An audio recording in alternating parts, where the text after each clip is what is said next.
the Ben Motorcycle Adventures podcast, your hub for everything off-road, dual sport, and adventure motorcycle. My name is John. I will be your host. This is episode number 21, Ben Motorcycle Adventures podcast. Thank you for joining. Thank you for listening. Really excited about tonight's episode. We've got Aaron Steinman on. He is an around-the-world traveler. So really looking forward to hearing his perspectives and insight from all the miles that he has already logged. So you definitely want to stay tuned for that. What's new this week? KTM announces the pricing for their 790 Adventure and their 790 Adventure R models. The racier, if you will, Adventure R model is going to be $13,499, with the regular standard Adventure model being $12,499. Now those are slotted between the 690 and the 1090, and I think that's appropriate pricing considering those other two displacement machines. Not that I think it's great that we're paying 13, 14, 15 grand for motorcycles, but a little part of me thought that the 790, based on the hype and some of the technology and the lighter weight, might actually come to the market at a price that's right there with the 1090, but it is priced accordingly based on their other models, and that's pretty much what we know now. That's, it seems like KTM is letting information trickle out little by little. I've been all over YouTube and the web looking for more information about the dash and the electronics and some of those other things, some of the, kind of the nitty-gritty details about the bike, but I haven't been able to really learn much more. So hopefully, some people start to get some and ride them and review them or kind of walk us through them, and so we can get a little bit more information. But for now, we know what was released back in November and specs wise, and we know what the pricing is. I guess we do know a little bit more than that. I think ahead of the curve, I spoke with my dealer and found out that most of these models, or some of these models, should be hitting the States in May. They're going to be limited in quantity. I think your best performing KTM dealers are obviously going to be allotted the most models, but we have a deposit down. We're planning on getting one, and I hope to get it in May. I hate to read some of those what do you want to say, predictions that maybe one or two will trickle to a dealership in May and the other ones will arrive in October. I'd hate to wait that long, but we'll see how things roll out. But that's really what we know: pricing and delivery and everything else that's on the web in respect to the specifications of the bike. But it's time. I think or maybe it's even past time. We need some more details on this bike. Supercross fans, I'm sure there's a few of you out there. Actually, I know there is, because I've had people ask me, why aren't you doing the weekly, the Supercross recaps? And, I'll be honest with you. All of this podcasting takes a little bit of time, and I love Supercross. I've been following Supercross since the late 80s, and now I don't want to date myself. But yeah, I'm a huge fan. I think I have a lot of insight into the sport, and can definitely talk about it for hours on end. But I think that just strays too far from what we really want to talk about here: off-road, dual sport, and adventure motorcycle riding. So I did do one episode. I don't plan on doing any others. If I do, Supercross or motocross recaps in the future, it'll be on a different feed under a different podcast. So appreciate the feedback. And it's, again, it's talking Supercross is something I'd like to do. But I think ideally, again, we put it on a different feed, and I would have a co-host, somebody who I could kind of bounce things, back and forth to. So for right now, for the Ben Motorcycle Adventures podcast, I don't think that talking Supercross is right. And we're just going to continue to focus on quality guests and putting out one great show a week. If I have more guests on any given week, then I will produce a lot more content. But again, appreciate everyone listening and subscribing to the show. Back to tonight's show and guest, Aaron Steinman, traveling around the world on a KTM 500. He has already logged, I believe it's over 60,000 miles. Just blows my mind. You know how many cars I've bought and sold before I put 60,000 miles on them? I cannot imagine getting 60,000 miles out of a KTM 500, but he's living proof. I think he rebuilt the top end once, maybe twice. He's going to rebuild the motor before he picks things up again this spring. He's on a little bit of a hiatus right now, but over 60,000 miles on a KTM 500, 40 some different countries. And you know what? I think let's let him describe and explain it. Great guest, Aaron Steinman at Brapping_Kiwi on Instagram. Let's get to the interview. I kind of stumbled upon you on Adventure Rider, I think back in December. You were featured in an inmate kind of an article Q&A, is that correct? Yeah, done by Paul Stewart, Round the World Paul. Yeah, so one of the things that struck out to me, obviously riding around the world, that's amazing, but you have, for those of us stateside, you have over 60,000 miles on your KTM 500. That really stood out for me. What's it been like riding one bike that far? Probably not much different than riding any other bike that far, except my butt probably feels it a little bit more than most people's half the time. But no, it's been good. I mean, I've really enjoyed it. It's not the bike of choice for everyone, but it's worked out really well for me. And there's definitely days where I would rather a different bike on some free race stretches or something like that. But, you get to the off-road sections, or you get to Baja or the BDR routes through the States, or the Trans-Euro Trail, the TET through Europe, and it's just the bike to have for me. It's just pure fun. Yeah, it's a pretty versatile bike, like you said. Excuse me, maybe you get out on the street. There's probably something that works a little bit better out there, but overall, very versatile bike, tough to beat. Yeah, and simple. It's just a simple bike. So, as far as mechanics go, being able to replace chain sprockets and do flat tires and things like that, it's a really basic bike to work on. So, speaking of the round the world adventure you've got going here, now I know you're on hiatus right now. You're back in the States. When do you plan to start up again? Perhaps I'm just a fair weather rider, but probably late April, early May is when I'll head back. My bike is currently in Georgia, the country, and the motor is back here getting worked on at the moment. So hopefully I'm going to get to reunite them both around May, and then I'll continue.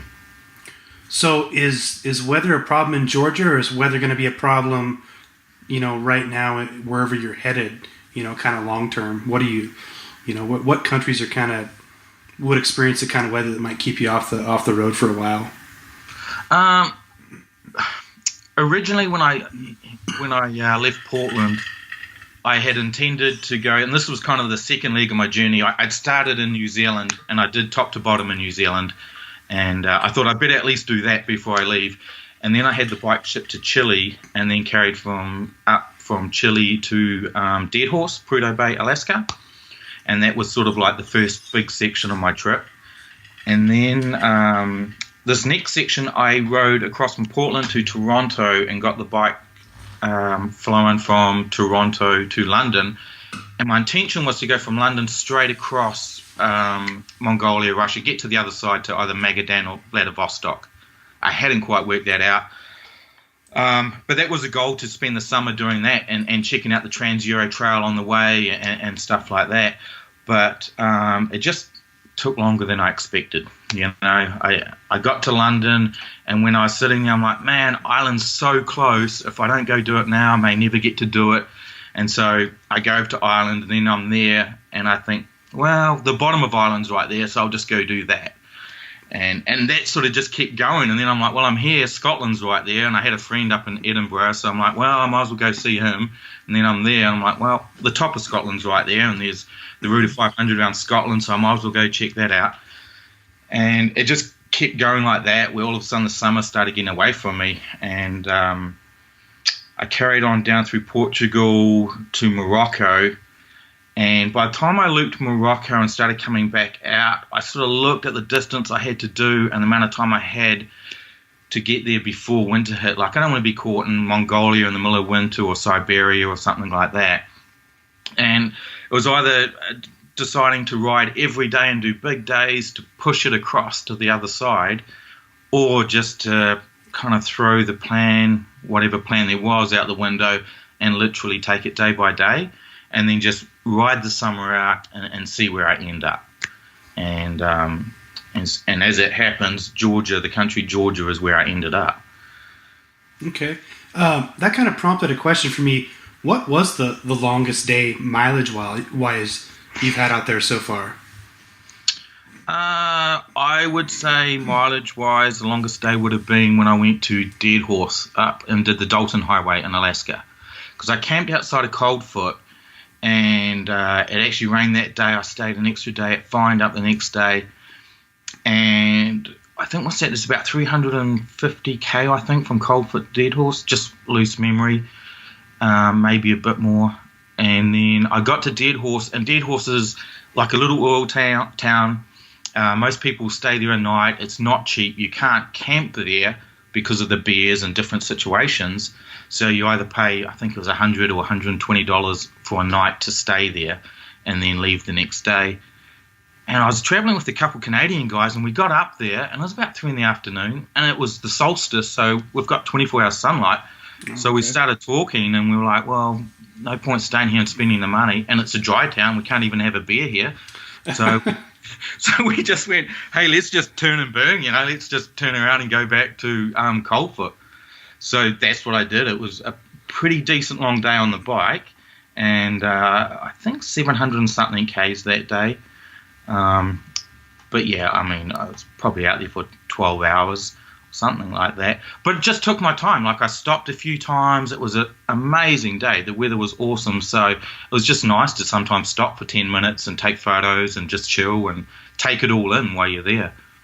So I was in no rush. What'd you think of the Dalton? We interviewed, a couple guys who kind of started their Pan American Road or Pan American Trail journey up there near Prudhoe Bay and rode the Dalton too. What was your take on the road? I think I got it as good as you can get it. Like, it truly was a stunning day, and the road was in perfect condition. There was no headaches there. Like, I stopped at one of the roadworks. They have, when I was there anyway, there was 3 sections of roadworks towards the end where you had to wait for a pilot car. And I was talking to the lady with the stop-go sign or whatever, and she said, hey, look, because of the rain in the last couple of days, everything's just turned green. Like, it's just had a big transformation in the last 2 days. So, I felt pretty lucky to be able to still see some snow on the mountains. The sun was out, but everything was nice and green as well. So, yeah, I think it was good. And for me, it was kind of like another little milestone. I'd been on the bike for a while, and I wanted to get to the top of the continent. I guess that's the same for a lot of people. They're on their mission and wherever they're from, but it's nice to say you finally tagged it and to say, hey, I went from the bottom of New Zealand to the very top of Alaska. It was a kind of, like I say, just a little milestone, I guess. Yeah, and I think I read something where you were looking at your GPS and you couldn't go any further, right? Yeah, I don't carry a GPS, but it was probably on my phone. I mean, that's the thing. Like, I look at my little Google Maps, my little blue dot, as a daily thing. Like, when you're on the road, that's all you do. Well, for me, I look at maps all the time. And so when I started, I hadn't originally planned to get up to Alaska. But then when I got to Portland, which was really what I thought was going to be my final destination, that little blue dot wasn't moving. And I looked on the map and I was like, well, Alaska doesn't look that far, so might as well at least finish it off, which ended up taking the whole next summer to do. Wow. But yeah, it was worth doing, and it's just it's different than South and Central America as far as the style of travel and things like that. Okay, I want to rewind a little bit. When did you start to think about this entire ride here, kind of as a whole, traveling the world on your motorcycle? You know what? I was in New Zealand and I just moved back there, and funny enough, I broke a tooth. Like, it was a back crown. I was out fishing with a mate, and so I went into the dentist in New Zealand. Healthcare there's free and everything, but dentistry apparently not so much. And he was like, well, it's going to cost $1,500 to get this crown on your tooth. And I went home and I looked online, I'm like, hey, I can get a ticket to Bangkok, Thailand for $1,000 and $500 to do the crown, so I might as well go over there and get it done and get a bit of a holiday while I was there. And so that's what I ended up doing. So after getting it worked on for the first day, I got out of Bangkok and flew up to just below Laos I'd backpacked through Southeast Asia previously, but I'd missed out on Laos. So I really wanted to go back there. And so when I got there, I just rented a motorbike and toured around there. And then, I just got the bug. Like I'd always been into bikes, but I hadn't had a bike for a little while. And just being back on a bike and on the road, I'm like, yeah, this is what I want to do again. And I had thought about moving back to Portland from New Zealand.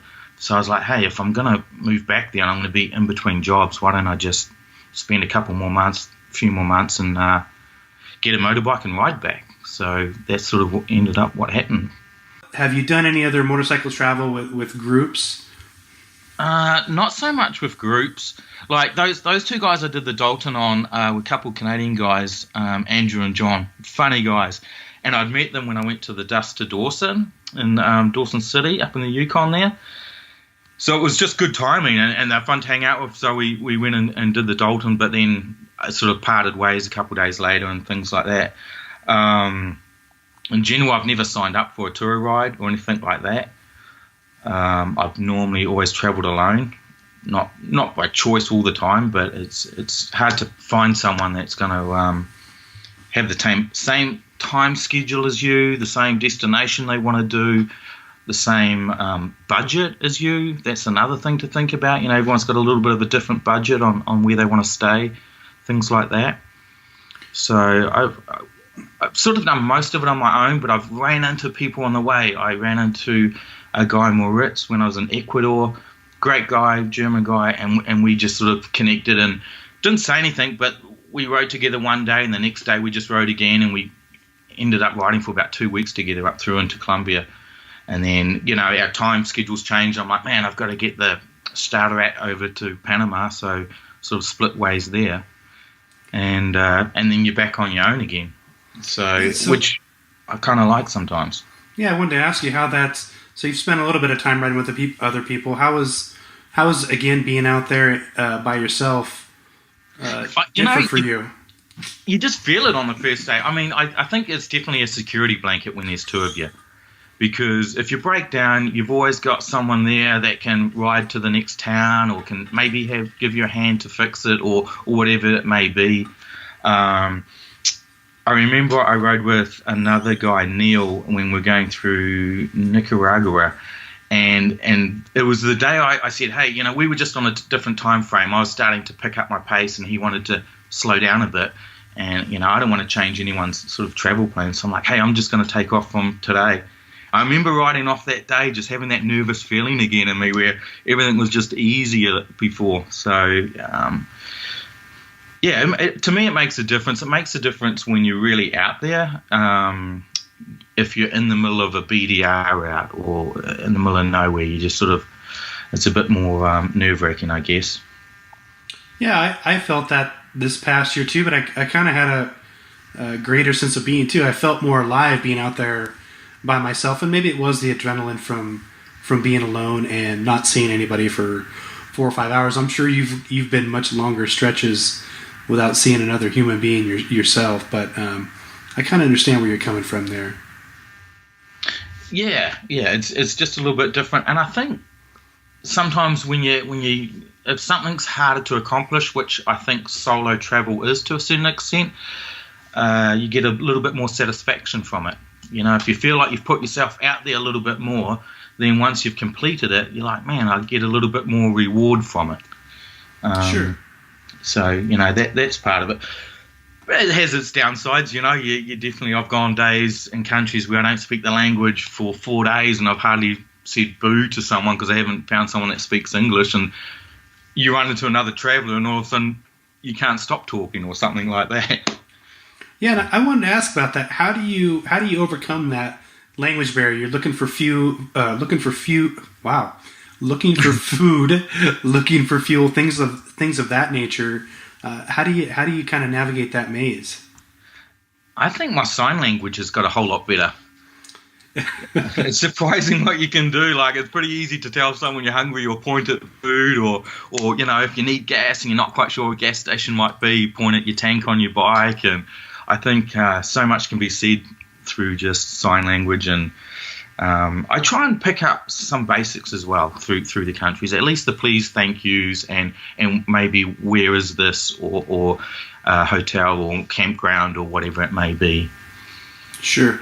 Now, while you've been out there by yourself, again, I read your interview on ADV Rider, but any bouts of adversity, any kind of rough days that stand out for you, while maybe you were thinking, why am I out here doing this by myself? Maybe, I did a couple silly things when I was in Morocco, probably, just some bad decisions. You don't always get to pick, when you're doing around the world trip, you don't always get to pick what time of year you're going to be in a country. So the way I timed it when I went to Morocco, it was pretty much middle of summer.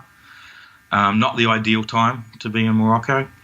And I'd just come out of Mazuga, and I was going to another town, and I thought I was going to do the right thing. Like, a couple people had sent me some GPX files of some routes off-road to get from A to B, and one of them was pretty long, and I thought, I don't really want to do that by myself in 40 degrees Celsius, 100 degree heat. So I decided against it, and in the end, another route I looked at after having breakfast was shorter, and I went, well, it's 60k, it can only take 45 minutes an hour, whatever, it's going to be a gravel road. Well, that just sort of changed quite dramatically when I got 10, 15k into it, where all of a sudden the road went down to sort of a gravel road into a riverbed, into single track, rocky single track, where for the next hour I just wasn't out of first, second gear. And the heat was cranking down, and I had missed a turn over a pass, and I couldn't find my turn off, and then I'd been out there for about 3 hours, and finally I was like, man, I've just got to try and find some shade. There wasn't really any shade around, and then I found a little like clay hut with a door. It was completely empty, and I stopped by that and kicked it in, and I was just completely drenched in sweat from head to toe. Sort of get my water, and I'm like down to a mouthful of water. Like, how dumb am I? I didn't fill up everything because I hadn't really planned on being out there that long. I thought it'd be an hour. So, rule number one, it was a dumb thing. Make sure you filled up with water before you head out there. I think I only had a litre or something, and to start with, I should have had more. So there was a moment there where I just started to panic a little bit. Well, I either try and go back over this pass to find this turn-off, but if I don't find it, then I'm stuck back up there, or turn back for another hour and the way I'd come, but I know the way out. But I could just sort of sense myself getting into a little bit of heat stroke. I was just sort of not really thinking clearly. And so, it worked out fine. I chilled out. I had shade for 20 minutes and decided to go back the long way. And then everything worked out. But it's times like that, if you had someone else with you, you'd have someone else rebounding an idea off, going, what do you think we should do? Or they may have seen the track we should have gone down, or something like that. For sure. The inverse of that, are there any days that just stand out for you as amazing and really kind of solidified, why you were out there riding around the world like this? I think, again, Morocco, like when I got to the Sahara, there's a couple times where you get to some places, and I think the Sahara, because in the back of my mind, that was kind of like part of my goal. Once I left Portland, and I was, I went through all these countries, through Ireland and Portugal, and coming on down through the Trans-Euro Trail, but when I got to see the Sahara, it stuck out to me. I'm like, I finally made it, and it's beautiful. It's just a stunning place.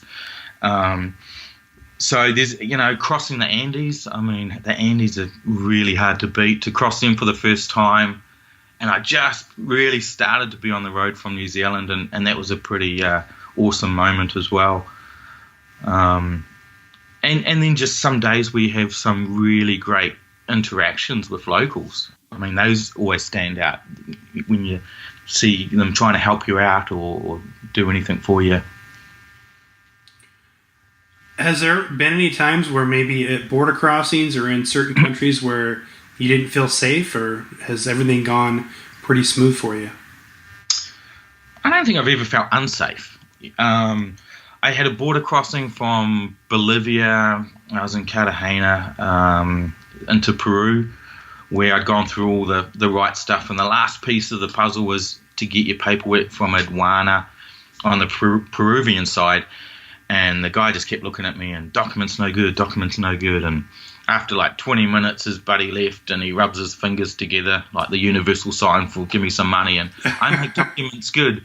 So I'm like, no worries. I was just stoked. I'm like, how much, and we worked it out, and hey, I was just happy to get through. And he came out, took photos with me, and we hugged, sort of like, had his arm around me on my shoulder, and it all worked out good.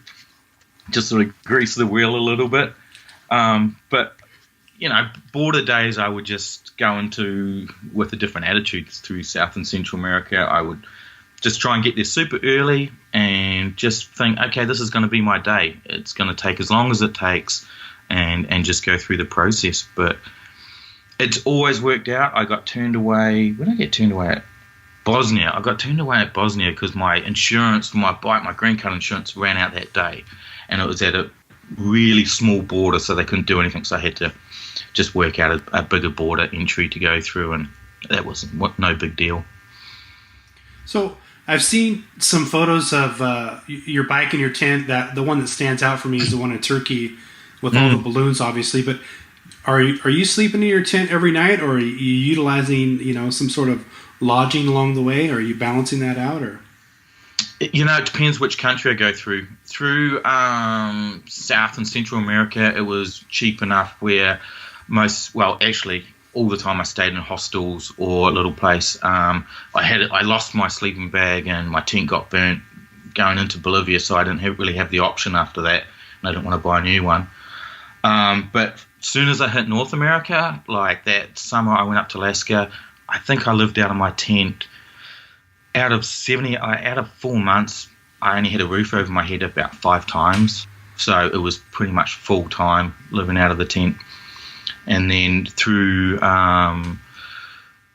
Europe, it was always in my tent because of the expense. And then sometimes I get to a country like maybe Montenegro or Turkey for one, some cheaper countries where I'm like, okay, I can sort of splash out and get a room and a shower and not have to put my tent up and pack it up, and it might be raining that day or something like that.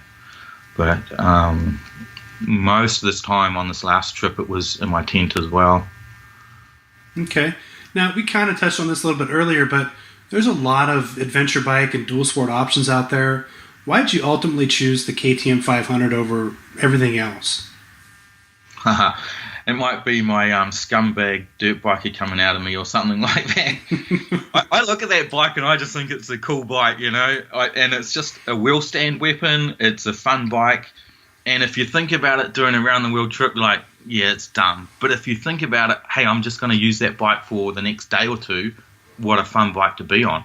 So as far as my trip went, I'm just going to look at it as the next day or two bike. And, another little factor is I had thought that when I got to Portland, I was going to stay. And then I thought, well, if I buy like a KTM 690 or a road legal bike, I might not be able to get it legal once I get into the States. And then I've got a road-ish bike that I can't ride on the road.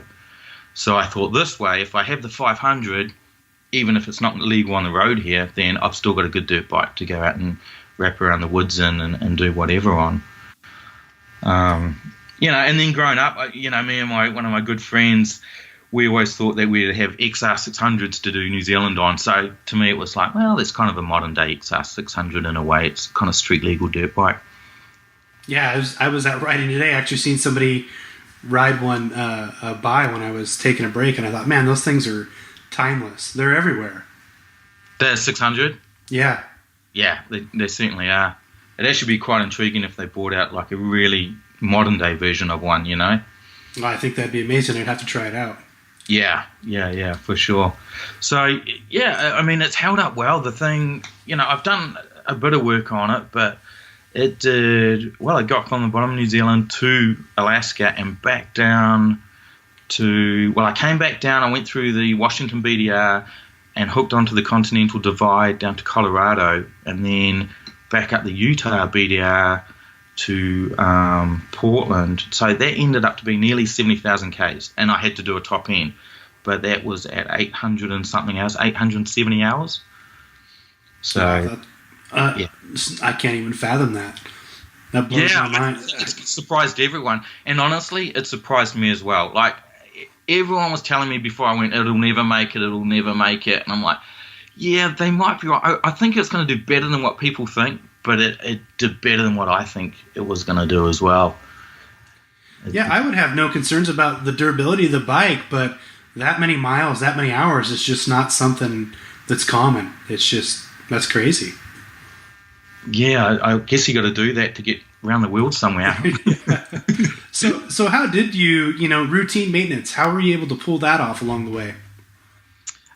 Oil changes are cake on them. It takes me 10 minutes. There's nothing to it, so it's easy. I can often, if I was riding along, I saw a little motorbike shop or a little shop of any sort, I might stop over and just say, hey, can I give you a little bit of money if you take my old oil? I just do the oil change myself. I'd always carry a spare oil change with me. So, anywhere in the world, between 2 oil changes I can get if I stretch it 4,000 K. So within that, you're going to find oil somewhere, most of the places. I'll probably have to take an extra set with me when I do my next leg, but in general, it hasn't been an issue. Just part of maintenance. It's also quite good for me, even though I'm doing it more than most people, to look over my bike while I'm doing it. It's just that extra 10 minutes to check your chain, sprockets, check your spokes, check screws, see if it's all holding together. Sure. Now, you've got the motor back in the States, right? Is that being rebuilt, or has it been rebuilt? It's in pieces at the moment. I'm just scared about paying the bill for it. I'm working on that at the moment. It should be getting done in the next month or so. So I've just got the list of what it needs. And some of it doesn't actually necessarily need, but it's already apart and it's there, like the crank. I might as well do while it's apart.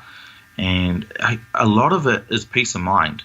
It's surprising how much peace of mind plays a part when you're in the middle of nowhere by yourself. And some of these things I look at, I go, well, I might not have to do that, but when go back and I'm in Mongolia in the middle of nowhere, do I want that in the back of my mind going, I should have spent that extra $100 for that rocker arm, or I should have spent that $300 for the cam, or, so it makes a big difference to me just to know, hey, I've done what I can. It's just up to me and the bike now. Sure. Did you split the cases to get those into your luggage? Yeah, that was the issue. I was like, how am I going to get the motor back? And then so I think it's 32 kgs to get your bag on the plane for oversize. That's for overweight luggage. And it weighed a little bit more than that, I think, because we didn't have a correct scale, because I was just doing it in some warehouse in Georgia. So I just started pulling it apart. I'm like, okay, well, I'll take the clutch out because I'm going to replace it anyway. And then I'll take the starter motor off. And the store was a bit much. So, okay, the head comes off and the cylinder comes off. And I'm like, all right, now it's in enough pieces where it'll work out. So I went and bought like a wheelie bag, the cheap wheelie bag, and wrapped it up in cellophane, and kind of felt like a bit of a drug smuggler going to the airport and checking it in. Yeah, I'd had a guy on like that ADV rider who said he'd tried it and he got thrown off a plane in Japan because they found it and it stunk of chemicals or something. So I was a little bit paranoid, and so I sprayed it with deodorant and wrapped it with cellophane. I was like, well, put my sleeping bag around it even, and it's as good as it's going to get. And crossed my fingers, and then got back to Portland, and it was all there. So I was happy. So when you kind of restart or pick up your journey, are you going to try to do the same thing, or are you just going to ship the motor to that warehouse? Yeah, good question. Because I think it's going to weigh too much, and I don't want to pull it apart when it's just all being done. I might have to suck it up and pay to get it shipped back over. Otherwise, it's just running the risk of turning up at the airport and trying to sneak it in with a little bit of overweight, and then I guess it depends who you get on the day. If the person's nice and they see it's overweight, they might just sneak it through, but if they're not, then it's going to be an ordeal. Okay. Is there anybody out there, gear manufacturers, luggage, anybody like that helping you out with your ride? Giant Loop have been pretty good to me. Harold there, I was just actually talking to him today. They've given me the bags that I use on my bike, any other little accessories that they sell that they want someone to try out, and seat concepts have kick me in the seat, which on my bike is a necessity. Gotta have it. Gotta have it. Gotta have it, eh? The only beauty of having such a sort of, like, even with their seat, and it's a great seat, my butt still hurts sometimes, but it's just a good reminder to stand up and, not to be on those freeways, get off the road a little bit, and hopefully you are standing up a little bit more so you don't notice it. And that was the other thing when I decided out of Morocco to slow down a little bit. I didn't necessarily always do really long days. I didn't have to get up at the crack of dawn, and I could just ride until I found a nice place. And I was like, hey, I've got enough time to put my tent up and enjoy this place instead of scrambling to get your tent up and then scrambling in the morning to get out of there. So I slowed things down. I just did shorter days on the bike. That seems to be a theme with a number of the around the world people I've talked to. They're not really adhering to a schedule. They're just kind of riding point to point, whatever works, whatever's convenient. If you want to hang out here for a couple of days, that's what they're doing. That seems to be the theme, and that makes sense to me. I don't know that I'd want the added pressure of trying to get somewhere each and every day, having to make it there. No, I never did. Like I very rarely knew where I was going to be that night when I left that morning. Like I'd have a rough idea because I'd look on the map and go, okay, I'm going to probably do about this many Ks this day, and that'll put me at about that area and what campgrounds are around, or if I decide to free camp, where will I be? But very rarely, I just take it as it comes because you don't know what you're going to come across. I've had days where I was cruising along and I saw a guy on the side of the road on a KTM 690, and so I pull over and we start chatting. He was from Switzerland or something, and then the next minute he's like, hey, do you want to camp with me tonight? I'm like, yeah, okay. So I'll backtrack, an hour, and we found a campsite. So to have that flexibility is really good, really good. And I've seen other people that, I went up the Dempster Highway up in Canada, and I got to the first river crossing, and the ferry had broken down. So we're basically stuck there for 2 days, camped by the river until they get a bearing for the ferry. But I'd met these three guys on DR650s, and they'd come a long way from some southern state. And it was their trip they'd planned for the last year to get to the top of the Dempster Highway. But they had it on such a strict schedule that 2 days they didn't have enough time, so they had to turn around and go home. Wow, bummer. I know, and they've come so far, and I saw people on the Dalton do the same. We get there, and it was raining the first day, sort of I got there, and a whole lot of people said, well, we only had this one day out of the whole trip to put aside for it, so now I've got to turn around and go home. I'm like, man, you've come all this way, and it's one more day, and it turned out to be a stellar day, Yeah, so, I think I'd hang out and figure it out later on. Yeah, hang out and figure it out. And when you think about it, when you're getting from point A to B, your fuel costs are the same, your maintenance costs are the same, whether you do it in 10 days or 30 days. So, sure. Then it just comes down to accommodation. And if you're camping and it's cheap, then it's not a big deal. For me, unfortunately, I find it hard, though, to stay in a place for more than a night or two. Like, I know some people like to just stop and they go, oh, this is quite quiet and I can sit here for 4 days. I just get, after a day, I'm like itching. I just got to get on the bike and start moving again. Yeah, you always want to see what's around that next bend, what's around the next turn, over the next pass. Yeah. That's what happens. You have too much time on your hands, and all I do is look at that map again. I'm like, all right, I've got to get to this next place. Let's see what's going on there. So a couple episodes ago, I interviewed one of our friends. Her name's Tracy. She's starting her round the world in August. She's going to start. She's going to go through Mexico and South America. What advice would you give to somebody like Tracy who's setting off for the first time? I would say just don't overthink it. I think you learn as you go on the road, and there's going to be variables that come along that you can't control, and just sort of just go with it. Nowadays, with Facebook and internet and everything, you're not too far away from most people to be connected, so you're not sort of feeling like you're out there on your own so much. I think that's it. Just go. Just start and just let it happen. And everyone sort of has their own pace of their journey and their own goals in it, and just follow that. I mean, when you want to stay there an extra day, when you want to leave. And I think just like we discussed, like don't have a set time frame.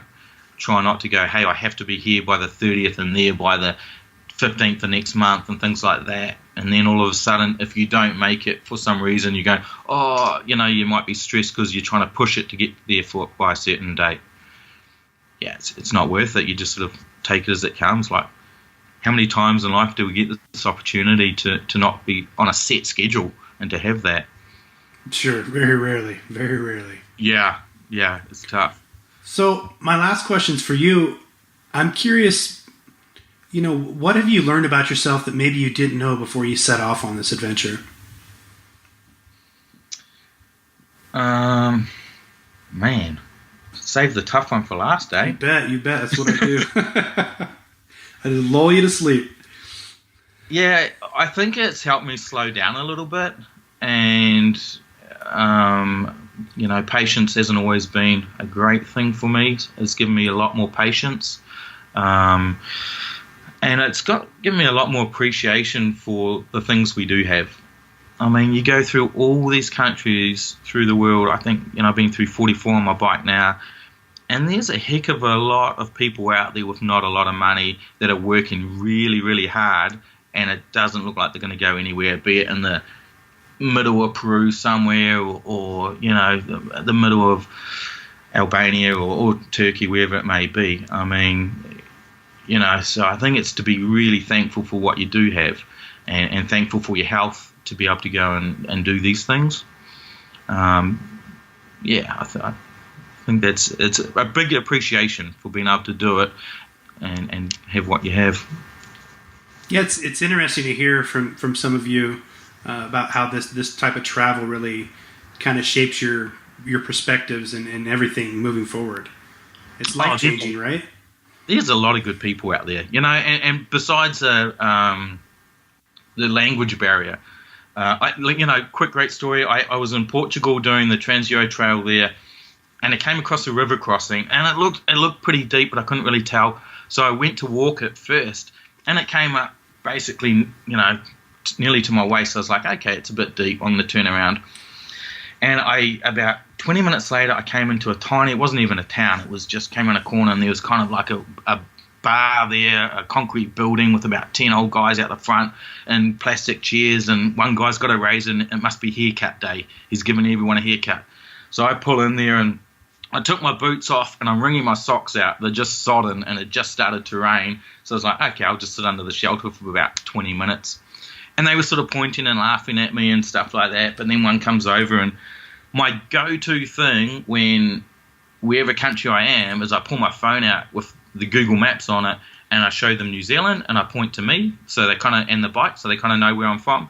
And then I start going and pointing at the different countries where I've traveled through, and then point to the ground like, now I'm here. So they get an idea of what you're doing. And these guys were sort of all smiling. And one went away, and he came back about 10 minutes later, and he had 3 pairs of socks for me. And he insisted I put these socks on. And I was trying to tell him, I'm like, it's okay, I've got 2 more pairs in my bag. I don't need your socks, But they wouldn't let me leave until I put these socks on, eh? And bless them, they were clean, but they were pretty thin, I have to say. And I think my merino ones might have been a little bit better, even if they were wet. But, I mean, what do? You got to put them on, right? You got to put them on. That's awesome. Yeah. All right, Aaron. I don't want to take up any more of your time. I'm really, really appreciative for you coming on and sharing your adventures with us. When are you hitting the road again? Can you refresh my memory? I think it'll be probably late April, early May. Yeah. Okay. Yeah, and then we back to Georgia, and then the plan is to hit the Stans. Looking forward to doing Tajikistan and going up that way, and then Russia, Mongolia, and the other side of Russia. And the ultimate goal is back to New Zealand, so back through Indonesia, Australia, and back home. It should be job done. Awesome, and we can follow along just on Instagram, right? Yeah, follow along on Instagram. Up in Kiwi, although that'll probably change. I don't know. I'm not huge on Instagram, or more than welcome to follow me on my Facebook, which is just my name, Aaron Steinman. So I'm more than happy to have you follow along on that, and that's probably keeps you more up to date than anything. Right on, Aaron. Thanks for being a guest on our podcast. And this spring, when you take off and resume the round the world journey, if you will. Safe travels. Best of luck, and hopefully you stay in contact with us. Maybe we can catch up and do another podcast after you've been back out on the road for a while. Would love to hear more of your story. But again, thank you for being a guest on this podcast. BenMotorcycleAdventures.com. Don't forget about our website. Visit our blog. Listen to each and every episode of this podcast. Get yourself caught up. A lot of written content on there, and I've got a couple blog posts that I'm actually putting the finishing touches on that are kind of pointed towards motorcycle adventure and travel. So expect those to come out within the next week or so. But yeah, BenMotorcycleAdventures.com, your hub for everything off-road, dual sport, motorcycle adventure, off-road tours on the West Coast, backcountry discovery routes, Continental Divide. I'm planning to ride the Continental Divide in August of this year. Does anybody want to join me, or is it just going to be me in the 790? Let me know if you're interested in riding the Continental Divide. But again, BenMotorcycleAdventures.com and at BenMotorcycleAdventures on Instagram and Facebook. And that is going to make it a wrap. Thank you for listening to episode number 21 of the Ben Motorcycle Adventures podcast. Look forward to having you guys on next week. Next Monday, we'll crank out episode number 22, Ben Motorcycle Adventures podcast. Until then, we'll see ya. Thank you.